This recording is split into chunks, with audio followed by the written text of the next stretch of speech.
Make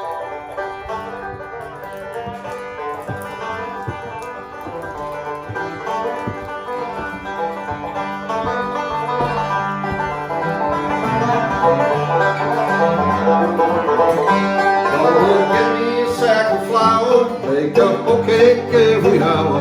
Keep that skillet good and greasy all the time, time, time. Keep that skillet good and greasy all the time. Hello everybody, here we are back in my brother's kitchen in North Wilkesboro, North Carolina. And today we're gonna cook. Well, today we're gonna cook goulash. But goulash, there's many different recipes for goulash, so I'm just gonna make the goulash that I always had made for my family. And well, in Hungary, where the goulash originated, it's made a lot of times with pork, and it's more like a soup. But I'm gonna make a mixture of it. It's not quite, you know, a thick stew, but you will see. Okay, let's look at the ingredients. We have all kinds of things here that don't absolutely necessarily to be in a goulash, but this is the way I like to do it. So we have bell peppers, and I just like to take the assorted colors because it looks good. And the green would be just the same, you know, it's okay. And we need potatoes that we're gonna cook separately. And I just like the white Idaho potatoes because we can make Salzkartoffeln, which, how do you say that in English? Salt potatoes. Salt potatoes, you know, little cubes and things. Then, hasn't he? They're called spring onions or green onions. Green onions. Exactly, the English word. And rosemary and Carrots. Tomato paste. Then we have 3 large onions, a bulb of garlic, and Jens bought how is it, about 2 pounds? Yeah. 2 pound piece of nice beef roast. It looks beautiful here. Then we need wine, a little bit of apple cider vinegar, some vegetable oil, and of course paprika. Paprika is really important, and it needs lots of paprika. You know, it's funny. First time we came to America, I wanted to buy paprika, and then there was this little thing with paprika in it, and it said, "Great to flavor deviled eggs." And I thought it was so funny because, you know, this is an entire bag, and we're going to use this entire bag of paprika. So this really needs and don't forget to don't make the mistake of buying, you know, hot. This is just mild. So it needs to be sweet paprika, and we need 2 vegetable stock cubes. And then to actually spice it up, I use cayenne, red pepper. Just to give it a little bit extra, but you have to be careful with this. And then of course we use some aroma, salt, pepper, and I think that pretty much rounds it up. What do you think? We are again, first part is always, you know, to prepare all the vegetables. So always got to start with the onions. I'll take the bell pepper, and I'll show you again how I do it. I learned this from my daughter Anya. She, you know, I used to cut in around and take it out and all kinds of things. But I found the easiest way is if I just take the entire bell pepper and just sort of cut around it. That this really is an easy way of getting a bell pepper prepared. And Uwe is just, you know, cutting the onion in half and peeling it so it's already peeled. Yeah, I just wanted to check the knife. Uwe just came and he sharpened our knives. He has a nice knife sharpener. I use a landscape, you know, that's very practical and easy. So with the bell peppers, I'm just gonna make these stripes, half bell pepper, but not as thin. Similar to the when we did the rice dish last time, but you know, not quite as thin, a little thicker because we cook it much longer. And I just make these pieces. Hey, life is good with it. Cutting my onions again, just like I'm going through, not all the way.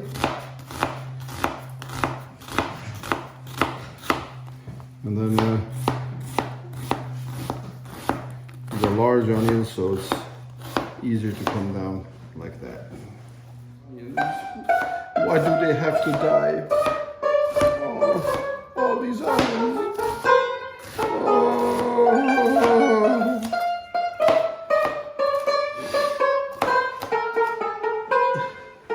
And of course we need garlic. Garlic is essential for a meal like this. And most recipes, they say you take 1 or 2 cloves of garlic, because some people just don't like the taste of it. But we do, we really do. So we always take an entire head of garlic, Uwe's now, we peeled it, and I chopped it up, a little bit, was chopping it up, and putting it straight into with the onions, The onions now, they look very nice. And we have this little, how do you call it? It's a Dutch oven. Dutch oven, yeah. It's a large one though. Well, yeah, it's a 5.5 quart thing. And this is good. I think these kind of Dutch ovens, that's essential for a kitchen. I cook so many meals with these. We even make our bread in this, and it works really fantastic. It's just a wonderful thing to have. And I like the enameled ones, because they're a little less sticky than the other ones. I mean, the other ones are good, but you have to cure them always.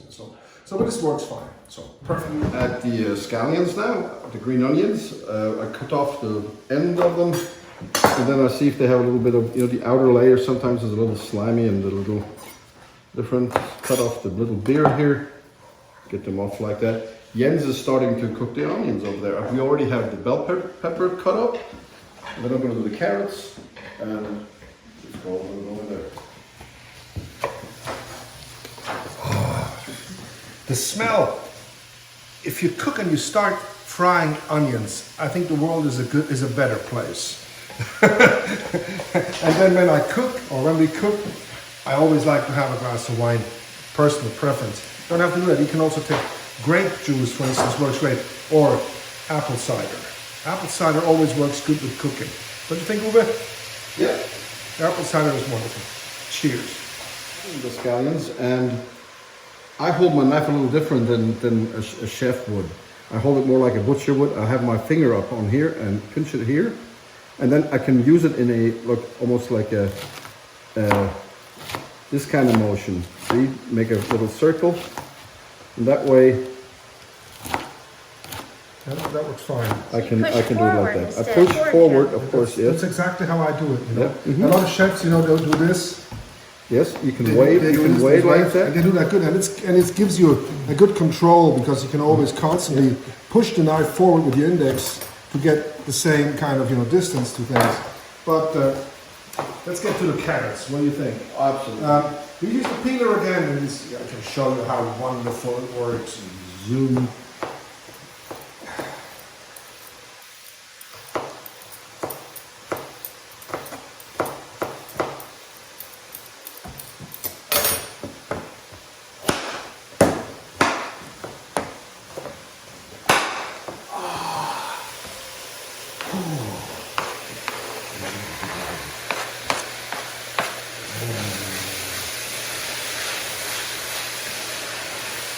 I could put the bouillon at different times of the cooking procedure, but I just like to put them into the onions all the time. So I got them in there. I take 2 cubes because it's gonna be a lot of food. This is gonna be for at least 2-3 days of eating. We freeze some of it. Carrots once lengthwise like that. So I can lay them flat and they don't move. And then again, you can move them up. So, very simple, no hurry.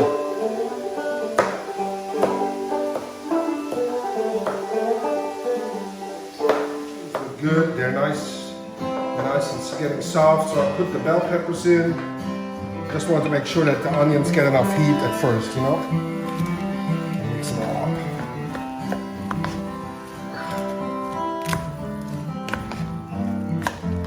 All right.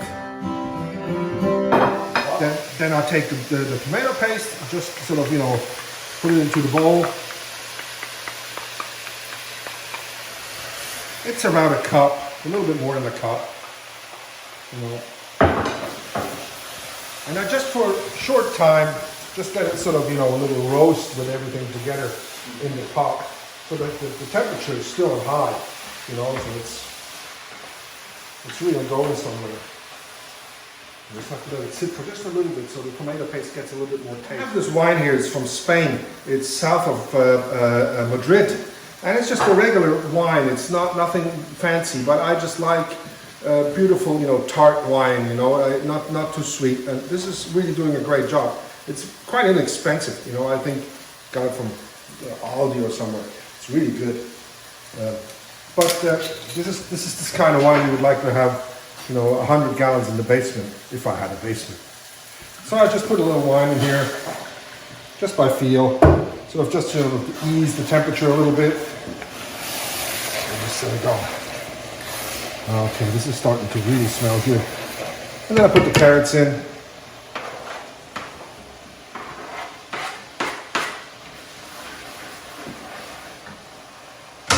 Now I can have this just sort of simmer a little bit, just put it on low, maybe a little bit more wine.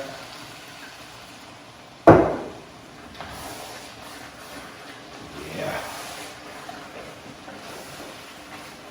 That will do. I think it's time for me to cut up the meat. What do you think? Bought this gorgeous piece of round beef. It's a part of the butt, and it's got a little bit of fat here, so I'm going to take some of that off. Just a little bit. Get a little bit of that gristle away. What's the side with And then I'm gonna. Jens, you have to tell me how big you want them. You want them That's that size? Whatever you think. Okay, so about an inch. Slice this first.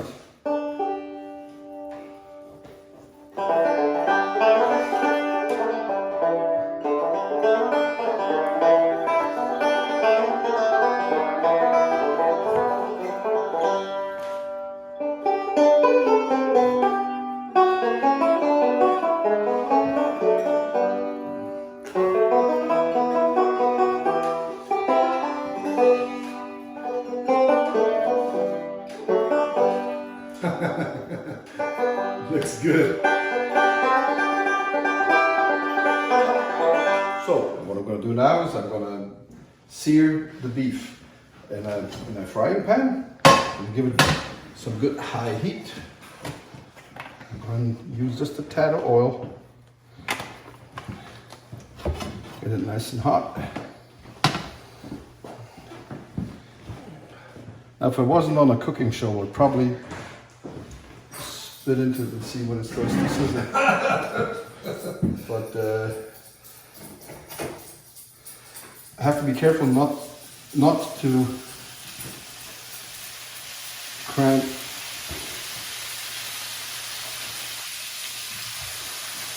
about not more than that. Okay, potatoes again. So we're in the potatoes.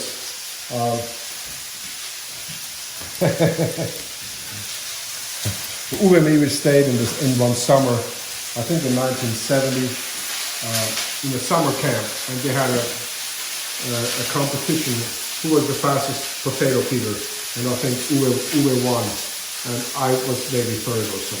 But we were pretty good, you know. When we had a restaurant at home, I mean, our stepmother and our father, we had to peel a lot of potatoes and peel a lot of onions and cut them small.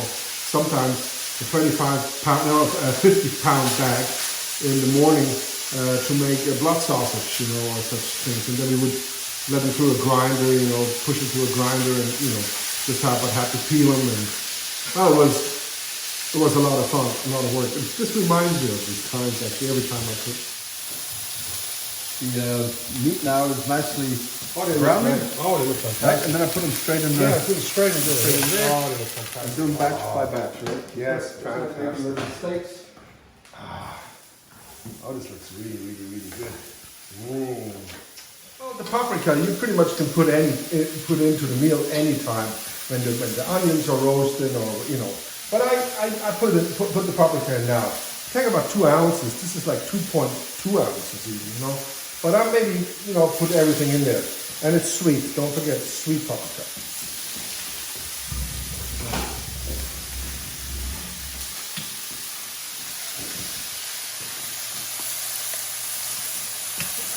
I didn't put in the entire thing, but really a lot. This is not a must, but I really enjoy the flavor of apple cider vinegar, you know, in my foods. So just a little bit of, just a nice little sip of apple cider vinegar, and it just adds something very spectacular. Wow, some aromat. And some fresh ground pepper.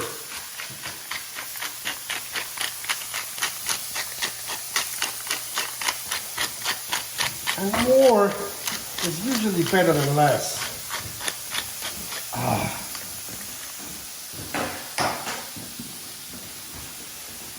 Now we need a little bit more liquid in here. But I like some of the heat, you know, without the liquid getting into everything. It's actually very good. So take some water, a little bit, and then watch me do this. More wine.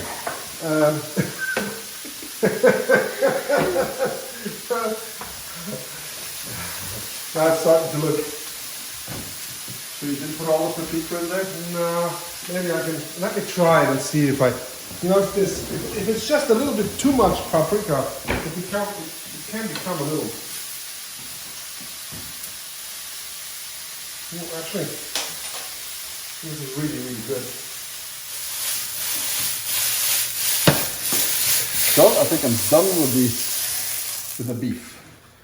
Be careful not to put this under cold water.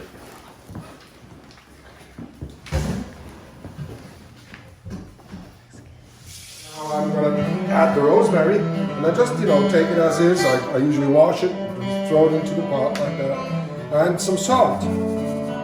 Like again, you know, I just put some salt in my hand, so I know how much I'm gonna put in. So I think this is pretty good because I've tasted it before. This is about the amount it takes. If I leave the rosemary on the stick like this, I can just take it out easily again. Alright, back on the heat. Potatoes. Not too small because we're going to make salt potatoes. And there's some nice pieces like that. So much for that. Well, in a lot of places in Europe, they take the potatoes and they put it straight into the goulash. It's like a goulash soup that includes the potatoes. Cut a little smaller. But and in America, a lot of times goulash is served with noodles. You know, but we like the potatoes and put the potatoes aside. You know, put the potato in water and just put enough salt into the water. And that's it. Just let them do their thing. It's beautiful. Everything's on the stove cooking. Potatoes are just about to get ready. You know, I have a friend in Switzerland, and he's been a friend of our family, I don't know, since the early 60s. His name is Laszlo Benke. He's 86 years old, and when you see him and me together, you could think that he is a relative of ours. He's almost my size, and he's from Hungary, and he came into Switzerland 1956 when the revolution in Hungary folded, and he's been there ever since in Switzerland. And him and my dad, they were the best of friends, and they would sit together and they would cook and they would sing and they would do a lot of things together. After they worked together, he was a hydraulics engineer just like my dad, and so Laszlo introduced us to a lot of Hungarian cooking and the spirits that they have in Hungary, you know, the like barac palinka and the potatoes, vodkas that they had. And when we do goulash, I always think of Laszlo. Laszlo was the first one. He saw me and Jens on when we just started. He saw me and Jens play our instruments, and he said, "Oh, you can't play those instruments. I bet you, when I come back in 3 weeks, that you cannot play Ice Cream." That's because he had that same record. Remember Jens? Yeah, from George Lewis. The George Lewis record. And Jens and we sat down and we played him Ice Cream. And he would pay us in chocolate. And next time he came around, I remember we got 17 bars of chocolate each. And that's when I decided, yeah, maybe I can make a living like that. But Walter's still doing well. Yeah. It's just great, because there's, if you know that, from your family, the old family friends that you have, how important they are. And our father, he played guitar. And he would always, open a bottle of wine. And on Sunday we would cook together, and he would take his guitar out, and we would sing. And he would sing all kinds of songs. He would sing, like this melody that I used for.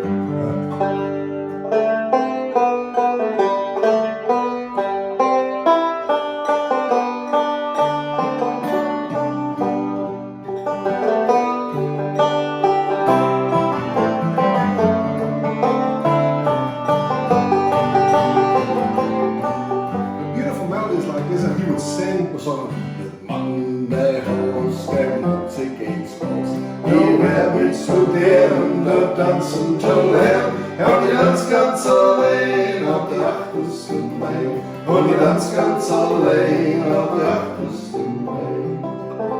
Stuff like that. Well, that's it's called flat German. I don't know what the proper English version. It's Lower German. Lower German, It's Saxon. just across the channel from England, where my grandmother spoke that language.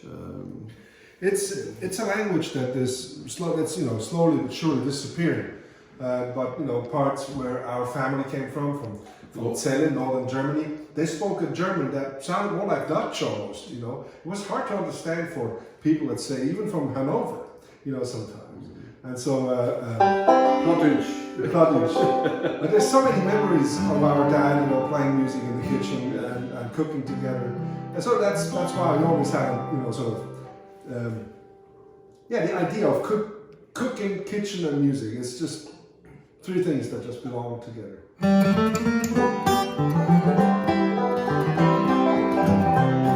I woke up this morning feeling so blue. Had an awful dream, babe, all about you. And I'm worried now, 'cause I didn't want that dream to come true.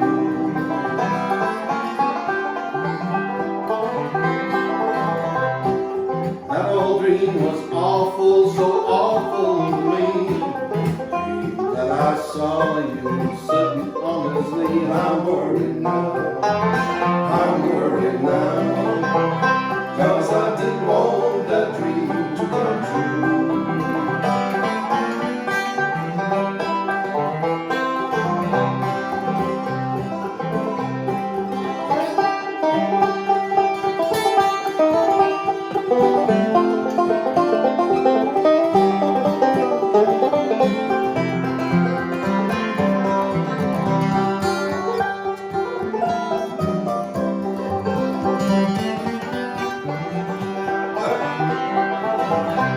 There's no use in lying just 'cause you can.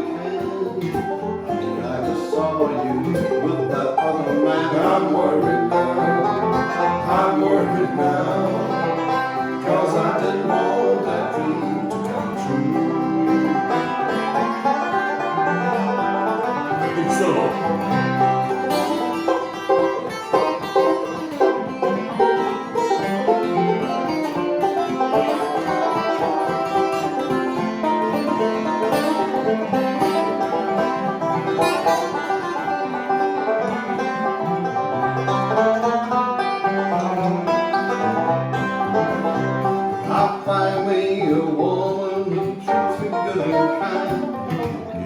true love instead of a worry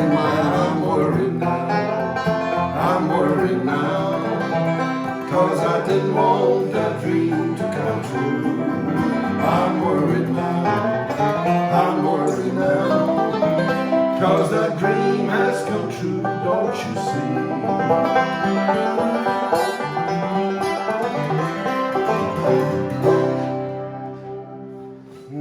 Gotta check it in between. You see, I keep it on fairly low because the Dutch oven gets so evenly hot. It's just wonderful to cook in it. And it seems like everything tastes better out of this Dutch oven kind of pan. You see, the consistency of it is soupy, but it's not thin. So I'll leave the lid open. This is a very busy week for us. We're gonna do this show here today. Then tomorrow we're gonna rehearse for our next Friday, Saturday shows. Then on Wednesday we're gonna do the same thing. But then we're gonna start rehearsing for our Christmas shows that we're gonna do Thursday and Friday at Christmas Eve and Christmas Day. And we have some very nice ideas of what we're gonna do. And that's going to be a lot of work too, because we're going to pre-produce those and then post them in the Christmas week. And I hope that you're going to join us for those shows again. Well, you know, as musicians in these times, it's challenging, but you have helped us so much in the last month, you know, to survive and keep us going. And we hope that we could, you know, have brought you some joy with what we do, because playing music is pretty much all we can do. You see us cooking, you know, we shouldn't, you know, do that maybe. But we appreciate you supporting us, you know, going to our tip jar and leaving something there for us so we can keep on going.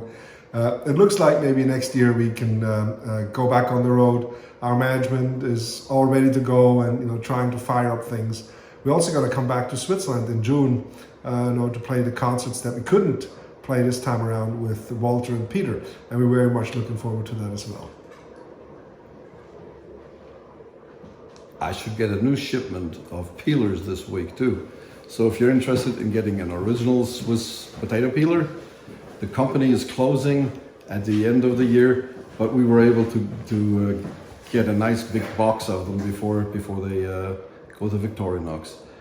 We're gonna post them again, right, Melissa? That's right. Wonderful. www.krugerbrothers.com. We had so many questions about, you know, our songs and tunes that we play, and I'm just going to take, you know, one that we've been playing ever since we were little kids. When you play the banjo, you start off with a few tunes that everybody's playing, like Cripple Creek, or Dueling Banjos, or Foggy Mountain Breakdown. But then there's another one that's called Cumberland Gap. And the Earl Scruggs in the early 60s recorded a defining album that was, you know, Foggy Mountain Banjo. And everybody, you know, who played banjo in the 60s and 70s, you know, wanted to play everything that was on that album. And one of the tunes was Cumberland Gap. Cumberland Gap, you know, referring to the passage, you know, through the Appalachians going over to Tennessee, Kentucky, you know, with Daniel Boone being involved in all this process. But there's a history. Now, Earl Scruggs' version sounds somewhat like this.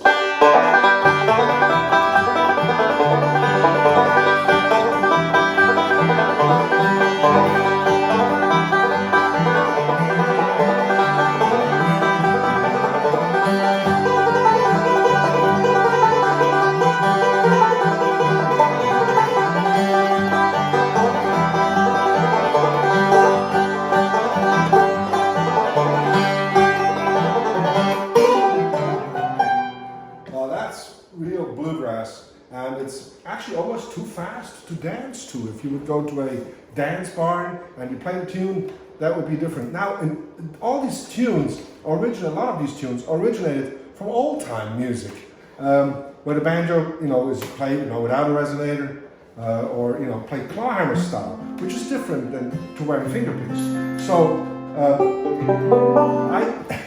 you remember we were up at Grey Fox many years ago, and we met John Hartford, you know, again. We've been together in Oklahoma with him on many different occasions. But John Hartford was one of the first American musicians who actually ordered my CDs from Switzerland. I made a solo album, The Bridge, and he ordered a dozen of them to give to his friends. And I was very flattered by it because, you know, we saw the address that it goes to John Hartford. we were up at Grey Fox and we were talking about banjo music, and he said, "Yeah, I love the tune Cumberland Gap," and so he showed me a version of how he learned it and learned different versions. And then another time we went up to Doc Watson. We all drove up with Brenda, and Doc Watson said, "Oh, Cumberland Gap's one of his favorite tunes," and he showed us the way he played this old time. And then I learned a few versions of some Folkways records, old time. So we're going to play you a mixture of old time versions of Cumberland Gap. Now this is a different tuning. After we tune the banjo to F down here, and use the C note here. And Jens, when we're done with Cumberland Gap, you better check the potatoes so they don't get too soft. No, they will be fine.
Potatoes are good. Here.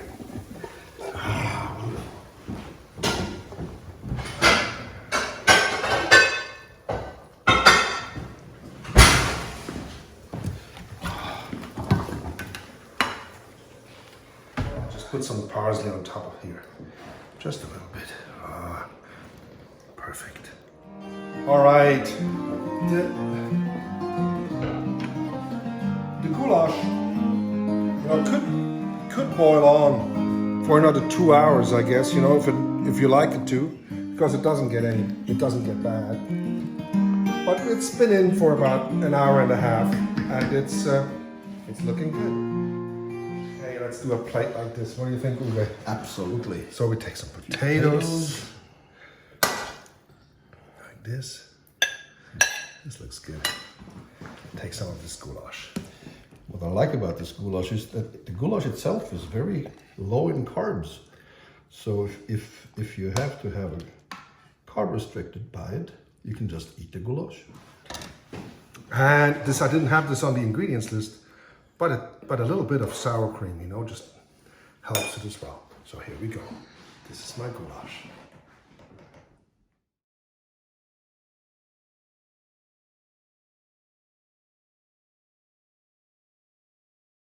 Time to try the goulash. It smells so good. Nice. Gotta